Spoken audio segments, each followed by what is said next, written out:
UPA టైంలో కాంగ్రెస్ చూపింది, రాజశేఖర రెడ్డి చూపాడు. సో తెలుగువారి ప్రాబల్యం పెరగాలని కోరుకోవాలి కదా. అవును సార్. ప్రధానంగా మంత్రులు, మాజీ మంత్రులు ఎవరైతే వైఎస్ఆర్సీపీలో కీలక భూమిక పోషించిన వాళ్ళు, మిథున్ రెడ్డి గారు అవ్వచ్చు, పెద్దిరెడ్డి గారు అవ్వచ్చు, బొత్స సత్యనారాయణ గారు అవ్వచ్చు, కొడాలి నాని గారు అవ్వచ్చు, వీళ్ళందరూ కూడా వెనుకంజలో ఉండడం, వాళ్ళందరూ కూడా ఓడిపోతున్నారు. అసలు ఊహించిన పరిణామం అనేది.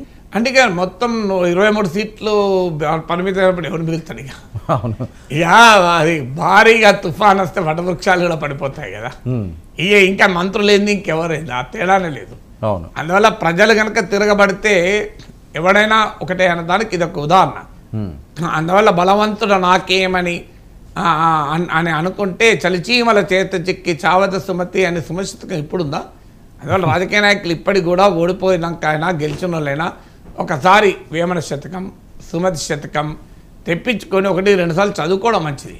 ఎందుకంటే అందులో అనేక జీవన సత్యాలు ఉన్నాయి. ఎప్పుడో చిన్నప్పుడు చదువుకున్న పుస్తకాలు. బలవంతులు నాకేమని అంటే చలిచీమల చేత చిక్కి చావద సుమతి అన్నాడు. అంటే ఇప్పుడు టీడీపీ జనసేన చలిచీమలేం కాదు, అవి చాలా అంతకన్నా పెద్దయే కదా. సో అందువల్ల 23 సీట్ల టీడీపీ పరిమితమైతే జగన్ ఏమనుకున్నాడు, చలిచీమే అనుకున్నాడు కదా. సో అందువల్ల అసెంబ్లీలో కూడా మీకు చూడండి, ప్రజలు కూడా ఎంత జాగ్రత్తగా ఉంటారు. 2014 నుంచి 2018 వరకు అసెంబ్లీలో చంద్రబాబు నాయుడు తెలుగుదేశం వ్యవహరించింది, ప్రతిపక్షాలు లెక్క చేయకపోవడం, అడుగడుగునా ప్రతిపక్ష నాయకుని పట్ల వ్యవహరించిన తీరు చూశాం. ప్రజలు యాక్సెప్ట్ చేయలేదు అన్డెమోక్రటిక్ యాటిట్యూడ్. సో అఖిలపక్షం లేదు. తర్వాత 2019 నుంచి జగన్ అది చేశాడు. చంద్రబాబు నాయుడు ఏ పొరపాటు అయితే చేశాడో జగన్మోహన్ రెడ్డి కూడా అదే పొరపాటు చేశాడు. మీరు గమనించండి, చంద్రబాబు నాయుడు ప్రతిపక్షాన్ని చాలా అణచివేసే విధంగా అసెంబ్లీలో వివరించాడు, బయట కూడా వివరించాడు. 2019 తర్వాత జగన్ అతనికంటే గనుడు ఆచరణ మల్లన్న అన్నట్లు ఈయన అలాగే వివరించాడు. సో అసెంబ్లీలో ఆ రోజు జగన్మోహన్ రెడ్డిని టీడీపీ వాళ్ళు అవమానిస్తే, ఇప్పుడు అసెంబ్లీలో వైసీపీ వాళ్ళు చంద్రబాబు నాయుడు అవమానించాడు. సేమ్ మిస్టేక్ చూడండి, ప్రజలు సేమ్ తీర్పు. అప్పుడు మీకు చంద్రబాబు నాయుడు అమరావతి గురించి చెప్పాడు కానీ గ్రౌండింగ్ చేయలే, ప్రజలు దాన్ని అంగీకరించకుండా శిక్షించారు. జగన్మోహన్ రెడ్డి విశాఖ చెప్పాడు కానీ గ్రౌండింగ్ చేయలే, ప్రజలు జగన్మోహన్ రెడ్డి కూడా శిక్షించారు. చూడండి, మీరు చంద్రబాబు నాయుడు మేము ప్రత్యేక హోదా తెస్తాం, దివ్యమైన రాజధాని తెస్తాం, అందుకే ఎన్డీఏతో కలుస్తున్నాం, ఎన్డీఏతో కలవడం వల్ల ఆంధ్రప్రదేశ్ దెబ్బతింటుంది, డబుల్ ఇంజన్ సర్కార్ అని చెప్పాడు. కానీ జరగకపోతే ప్రజలు ఆయన శిక్షించారు. జగన్మోహన్ రెడ్డి ఏం చెప్పాడు, నాకు 25 మంది ఎంపీలు ఇవ్వండి, నేను ప్రత్యేక హోదా ఎలా రాదో చూస్తా అన్నాడు.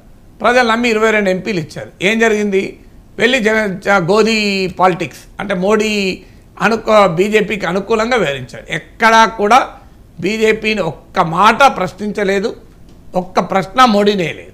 ఇప్పుడు ఇవాళ అనుభవిస్తున్నాడు కదా దానికి.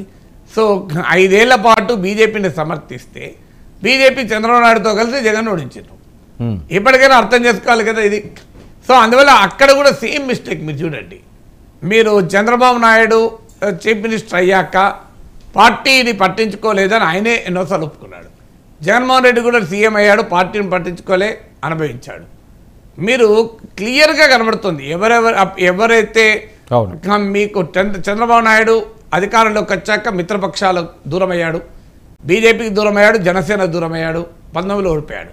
జగన్మోహన్ రెడ్డి నాకు మిత్రులే అవసరం లేదన్నాడు, నేను ఒక్కని సింగిల్గా వస్తుంది అన్నాడు, దెబ్బతిన్నాడు. మీరు మిస్టేక్స్ చూడండి, కామన్ మిస్టేక్స్. పోలవరం పూర్తి చేయలేదు 5 ఏళ్లలో చంద్రబాబు నాయుడు, 72% చేసినా అన్నాడు కానీ పూర్తి అయితే కాలే. జగన్మోహన్ రెడ్డి ఆ మిగతా కూడా పూర్తి చేయలే. అప్పుడు చంద్రబాబు నాయుడు శిక్షించారు, ఇప్పుడు జగన్ శిక్షించారు.